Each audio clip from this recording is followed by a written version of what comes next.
Agad na tumalikod si Hong Tianye, nagpagaspas ang kanyang balabal na may determinadong ekspresyon.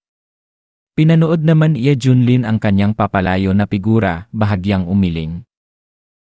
Isa na namang may pangarap na maging bayani at baguhin ang kapalaran.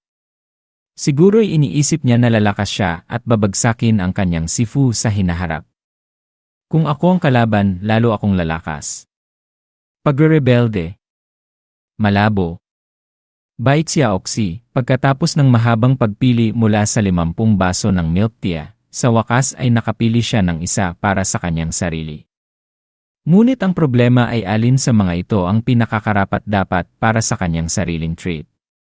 Nag-isip si Bai Xiaoxi at sinabi, pumili na lang tayo ng Burning Immortal Grass. Pagkatapos, masaya niyang kinuha ang baso ng milk tea, isinubo ang straw at sumipsip. Ang kanyang mukha ay nagliwanag na para bang natuklasan niya ang katotohanan ng buhay. Nakita ni Ye Junlin ang eksena at hinaplos ang kanyang ulo, tumango at nagbubulong, ang iba ay humahaplos ng pusa, ako naman ay humahaplos ng daga. Nang marinig ang salitang pusa, nagulat si Bai Xiaoxi, tumayo ang kanyang dalawang tainga at nanlaki ang mga mata. Ang kanyang mukha ay nagbago na para bang may paparating na malaking sakuna. Nasaan ang pusa? Huwag mo akong takutin. Takot ako sa pusa. Hindi mapigilan Ye Junlin na matawa sa kanyang itsura. Mayroon siyang Great Law Immortal Body, walang kapantay sa ilalim ng langit, at mayroon pang 10,000 makapangyarihang nilalang mula sa ibang lahi na naglilingkod sa kanya. Paano pa rin siya natatakot sa pusa? Ngunit matatag na umiling si Bai Xiaoxi at nagpakita ng inosenteng ekspresyon. Takot talaga ako sa pusa. Hinaplos ni Ye Junlin ang kanyang baba at nagbago ng paksa, nagtanong ng isang tanong na may layuning pang hinaharap, bakit hindi ka pumasok sa Sunken Treasure for Cultivation? 100 taon doon ay katumbas lamang ng isang araw dito. Mas mabilis ang cultivation. Umiling si Bai Xiaoxi, ayoko. 1 araw lang sa labas, ngunit 100 taon sa loob. Hindi ko makikita si Sifu. Mamimiss ko siya. At saka, nakakabagot ang cultivation. Mas gusto kong sumama kay Sifu at kumain ng masasarap na pagkain. Nawalan ng imik si Ye Junlin sa kanyang dahilan. Ito talagang tamad na daga. Pero nakakatuwa rin siya. Hayaan na nga lang.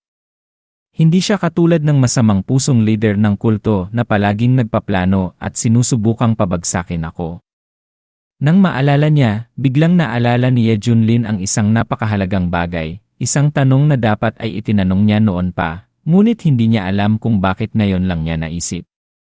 Tama, ang mga demonyong nag-cultivate hanggang sa transformation realm ay hindi ba't maaaring maging tao? Bakit hindi pa kita nakikitang nagiging tao? Hindi ko masyadong iniisip yon, pero nagtataka rin ako. Gusto kong makita kung ano ang magiging hitsura mo kapag naging tao ka. Ang isang daga ay maaaring maging isang magandang lalaki o isang magandang babae. Natigilan si Bai Xiaoxi at kumurap-kurap ang mga mata, pagkatapos ay nag-atubiling sinabi, kasi nakalimutan ko. Nang makita ang inosenteng mukha ni Bai Xiaoxi, gusto na lang ni Ye Junlin na magkolapse. Paano mo nakalimutan iyon? Mag-transform ka agad. Naguguluhan pa rin si Bai Xiaoxi, ngunit nang makita niyang seryoso si Sifu, masunurin siyang nakinig. Biglang naglabas ng liwanag ang kanyang katawan. Ang liwanag ay bumalot sa buong katawan.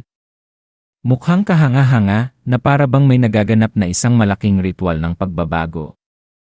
Sa loob ng liwanag, dahan-dahang lumitaw ang isang figura, maliit, maputi ang balat, tuwid ang mga binti, puno ng pagiging kaibig-ibig at masigla. Ito ang pamantayan ng pagiging maliit at cute. Sa unang tingin, iisipin ng sinuman na ito ay isang karakter na lumabas mula sa isang alamat. Nagsimulang maging interesado si Ye Junlin. Magkakaroon ba ako ng pagkakataong makita ang isang napakagandang dalaga na lumitaw sa harap ko, o isang dalagang kasing linis ng lotus? Ngunit nang makita ng malinaw ni Ye Junlin ang bagay sa harap niya, hindi niya napigilang iluwa ang kanyang milk tea. Muntik na siyang mamatay. Ano ito? Isang laruan? Isang loli? Hindi naman talaga. Isang daga? Hindi rin naman talaga. Anong klaseng nilalang ito? Sa harap niya ay isang maliit na figura, makinis ang balat, maliit ang pangangatawan, maliit ang mga binti, masigla at inosente ang ugali. Sa madaling salita, isang tunay na loli.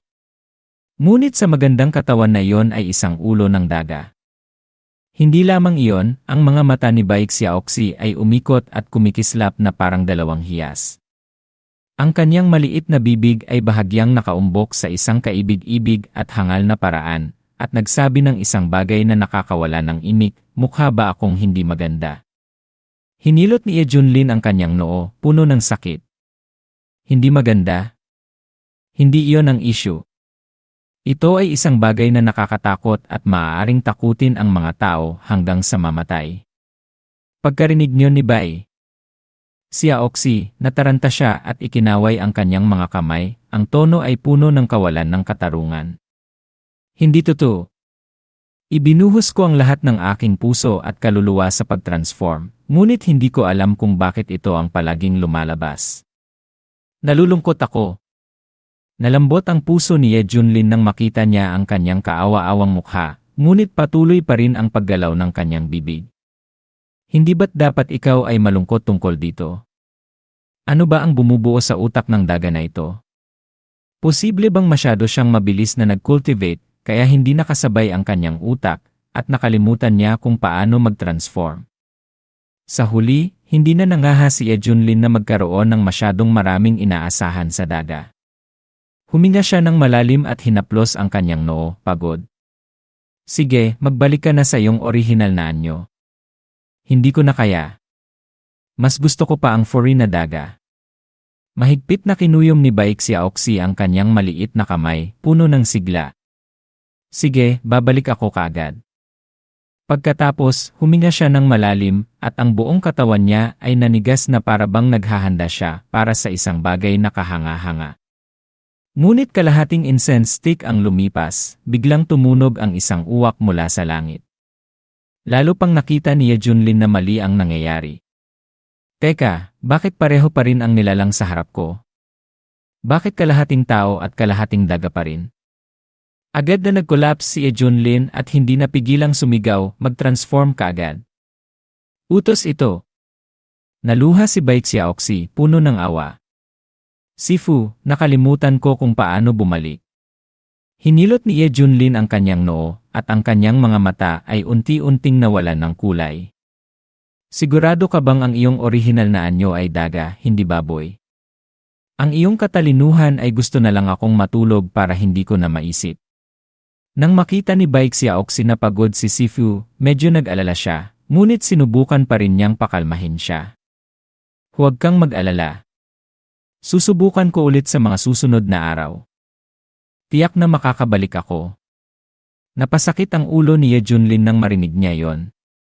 Ang kanyang mga mata ay naglalaman ng kawalan ng pag-asa ng mundo. Bakit ako nagbukas ng kahon na ito ng misteryo para magkaroon ako ng galit? Inosenteng lumapit si Baek Xiaoxi, ang kanyang mga mata ay puno ng pag-asa. Sifu, gusto mo bang hawakan ako? Pagkarinig sa tanong na yon, napatda si Ye Junlin. Lumingon siya sa nilalang sa harap niya at nakita ang ulo ng daga na nakatagilid at naghihintay. Ang mga kamay ng daga ay kumakaway na parabang naghihintay ng haplos. Agad na ikinaway ni Ye Junlin ang kanyang kamay at itinulak si Baek Xiaoxi. Ang kanyang mukha ay puno ng determinasyon. Lumayo ka sa akin. Kailangan ko ng kapayapaan. Pakiramdam ni Baek Xiaoxi ay sinaksak siya sa puso. Walang magawa, tumalikod siya at tumakbo papunta sa batya ng tubig. Nang makarating doon, tumingin siya sa tubig. Sa tubig, lumitaw ang imahe ng isang natatanging nilalang, isang magandang dalagita, masigla ang anyo, ngunit isang ulo ng daga ang nakaupo sa kanyang leeg. Hindi nakita ni Baek Xiaoxi ang anumang mali. Sa halip, kumunot ang kanyang noo at nag-isip ng ilang sandali, pagkatapos ay itinaas niya ang kanyang maliit na kamay at hinaplos ang kanyang pisngi, nagbubulong, kakaiba. Maganda naman ako, bakit iniiwasan ako ni Sifu na parabang isa akong salot? Pagkalipas ng 2 araw, isang malakas na pagsabog ang gumising sa buong Eastern Region mula sa kanilang mapayapang pagtulog. Sa kalangitan, ang mga barkong pandigma ay siksikan na parang mga tipaklong na paparating sa Hongzhou. Ang kanilang target ay ang Profound Heaven Sect. Sa bawat barko, ang mga cultivator mula sa Feather Transformation Sect ay nakatayo na parang mga langgam, handang wasakin ang Profound Heaven Sect anumang oras. Ang nakapipinsalang pakiramdam ay kumalat sa buong Hongzhou, nagdulot sa lahat na manginig. Sa isang sulok, ang ilang mga taong walang magawa ay nagsimulang maghiyawan, haha, malapit nang bumagsak ang Profound Heaven Sect. Sino ang makakatagal sa galit ng No Isa Immortal Sect ng Eastern Region? Napakayabang ng taong may apelyidong yenoon. Tignan natin kung hindi siya maiihi sa kanyang pantalon sa pagkakataong ito. Magliliwanag na ang Hongzhou.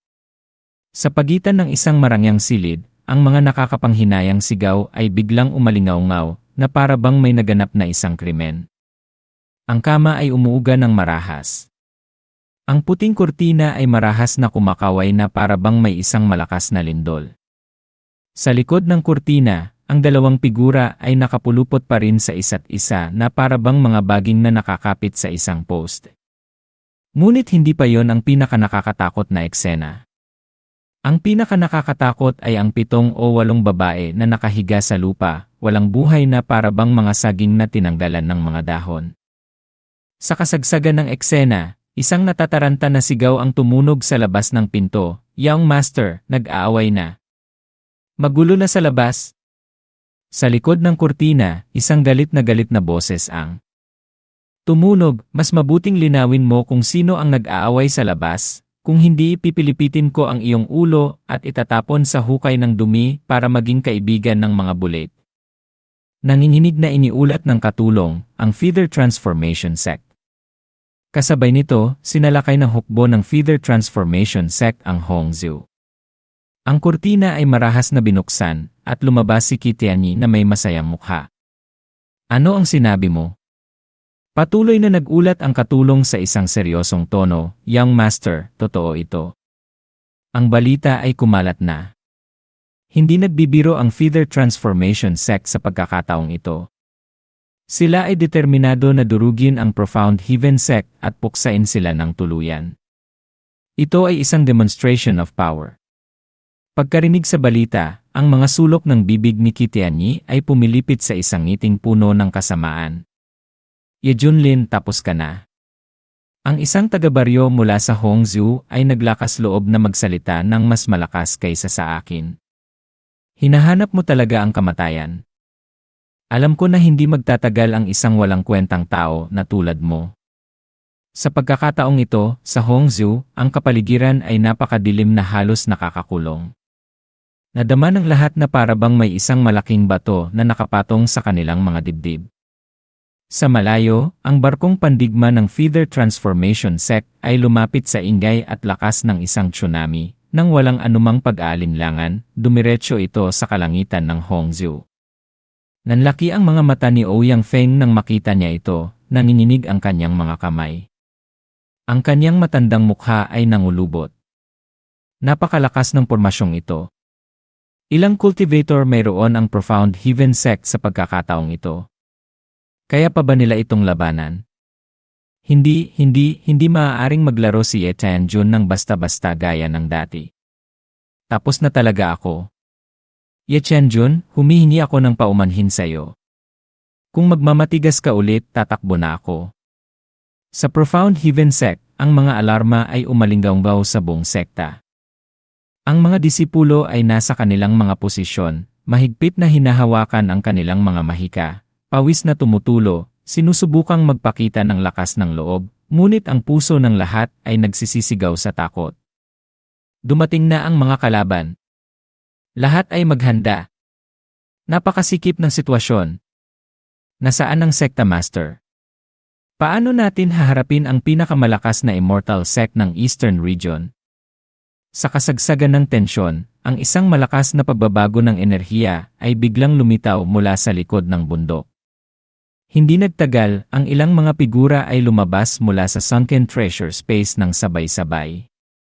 Ang Sword Hidden Peak Lord ay huminga ng malalim nang lumabas siya. 500 taon ng pagsasanay, muntik na akong makalusot sa Integration Realm, ngunit kulang pa rin ako ng pakiramdam.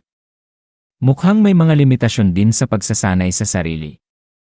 Ang Fragrance Heavenly Peak Lord ay mumuso at sinulyapan siya, huwag kang magreklamo. Buti na lang binigyan kami ni Eshidi ng cultivation technique at pill recipe, kung hindi, huwag na nating pag-usapan ang 500 taon, kahit natapusin mo na ang iyong habang buhay, hindi ka pa rin makakalampas sa core formation realm. Nagtanong ang isa pang Peak Lord, nasaan ang Sekta Master? Hindi pa ba siya lalabas? Pagkasabi niya noon, biglang yumanig ang espasyo. Ang kalangitan ay parabang tinamaan ng isang malakas na puwersa. Isang malaking vortex ang lumitaw sa kalagitnaan ng kalangitan. Sumabog ang kulog, at ang kidlat ay tumama sa lahat ng direksyon na parabang gustong punitin ang langit at lupa. Mula sa kulog, lumabas si Sek Master Xuyunyan, tumatapak sa kidlat, ang kanyang buhok ay nakatayo na parabang nakuryente siya, ang kanyang mga mata ay kumikinang ng kidlat, napakalakas ng kanyang aura. Kung dati ang pagkarating sa Integration Realm ay isang malaking kaganapan, ang isang malakas na tao na may antas na ito ay isang malaking tao saan man siya pumunta. Kahit na dumating siya sa Eastern Region, rerespetuhin siya ng mga tao at tatawagin siyang senior. Ngunit ngayon, ano ang gamit nito? Malapit nang salakayin ang Feather Transformation Sect. Anong silbi ng pag-aaral ng ganitong cultivation? Dumating na ang gyera. Wala na tayong maaaring pagpilian kundi ang sumugal ng ating buhay. Ngayon, magpapatuloy ang Profound Heaven Sect o mawawala ang Profound Heaven Sect mula sa mundo. Sa pagkakataong ito, biglang huminto ang Sunken Treasure sa pagtakbo. Isang nakakasilaw na sinag ng liwanag ang sumilaw at isang figura ang sapilitang inilipat sa labas. Ang isang napakalakas na aura ay kumalat na parang tsunami, na pumipigil sa espasyo hanggang sa punto na naramdaman ng lahat ang panginginig. Hindi pa naramdaman ni Xuyunyan ang panginginig hanggang sa kaibuturan ng kanyang mga buto. Ang mga Peak Lord ay nanlalaki ang kanilang mga mata, walang sinuman ang nangahas huminga. May isa pang tao. Sa gitna ng malabong liwanag, lumitaw ang isang figura. Lumabas si Hong Qianye, ang kanyang mga kamay ay nakalagay sa likod ng kanyang likod. Sa bawat hakbang na ginawa niya, nag-iwan siya ng apoy na sumiklab, na parabang ang lava ay umaagos. Hindi lamang ang kanyang aura ay nagliyab, kundi maging ang nakapaligid na espasyo ay nagsimulang uminit ng mabilis, na parabang ang buong mundo ay gustong magliyab. Ang tanda na kulay pula sa pagitan ng kanyang mga kilay ay tuluyan ng nawala, na nag-iwan ng isang mahiwaga at hindi maipaliwanag na kagandahan. Sa tabi ng Sword Hidden Peak Lord, umiti siya at dumiretso upang batiin siya. Haha, akala ko kung sino. Ito pala ang dakilang disipulo ni Eshidi. Talaga namang magulang na tigre ang nagluwal ng anak na tigre. Ikaw at ang iyong Shifu ay may hindi pangkaraniwang talento sa mundo. Sabihin mo sa akin, ano na ang cultivation mo ngayon? Pagkarinig sa pangungusap na magulang na tigre ang nagluwal ng anak na tigre, muntik nang mahimatay si Hong Qianye. Ang kanyang mga mata ay nanlalamig at ang kanyang noo ay umusli. Anong pinagsasabi mo? Agad na may tumamang napakalakas na pressure na parabang isang kulog, na pinilit ang Sword Hidden Peak Lord. Pagsusuka, sumukan ang dugo si Sword Hidden Peak Lord. Ang buong katawan niya ay umatras, sumuray-suray ang kanyang mga paa. Sa kanyang puso, nagring ang mga alarma. Diyos ko, gaano kalakas ang batang ito? Napahamak na ako sa isang sulyap lamang. Ang mga nakapaligid na Peak Lord ay nataranta at tumulong sa kanya. Nanlaki ang mga mata ng lahat at tumingin kay Hong Qianye. Medyo nakakatakot ang disipulo ni Eshidi. Sa pagkakataong ito, itinaas din ng Fragrance Heavenly Peak Lord ang kanyang mga kilay at nagreklamo, Hong Qianye, nagkamali lamang si Giant Shixiong. Kailangan mo bang maging brutal? Magkakapatid pa rin tayo. Pagkarinig sa salitang mga kapatid, tumawa si Hong Qianye, ngunit ang kanyang tawa ay naglalaman ng isang uri ng lamig. Sino ako? Ako ang higanting Demon Lord, ang makapangyarihang tao sa True Immortal Realm. Naglakas loob kayong mga langgam na umakyat sa ulo ko para makipag-usap. Mula sa simula hanggang sa wakas, pinapahalagahan ko lamang si Ye Junlin. Ang iba pa ay mga taga-suporta lamang na hindi karapat-dapat na pag-aksayahan ng oras. Kung hindi dahil sa ilang kadahilanan, hindi ako mag-aatubiling manatili sa sektang ito. Puno ng galit ang mukha ng Fragrance Heavenly Peak Lord, at ang kanyang dibdib ay humahangos na parabang sasabog na. Ano ba ang iyong ugali? Mag-ingat ka at sasabihin ko kay Shidi. Ikinrus ni Hong Qianye ang kanyang mga bisig at yumuko ang kanyang mga labi. Isipin mo na lang. Siguro'y abala pa rin siya sa kanyang sarili. Pagkatapos noon, hindi na binigyang pansin ni Hong Qianye ang sinuman. Lumingon siya sa kailaliman ng bawal na lugar, kumikinang ang kanyang mga mata ng lamig. Nasasayang lamang ang makapangyarihang kayamanan sa lugar na ito. Mas mabuting gamitin ko na lang ito. Pagkatapos noon, ikinaway niya ng malakas ang kanyang kamay, at isang malaking palad na kulay pula ang agad na nabuo at lumipat patungo sa bawal na lugar, na naghahanda na pagnakawan ang sunken treasure.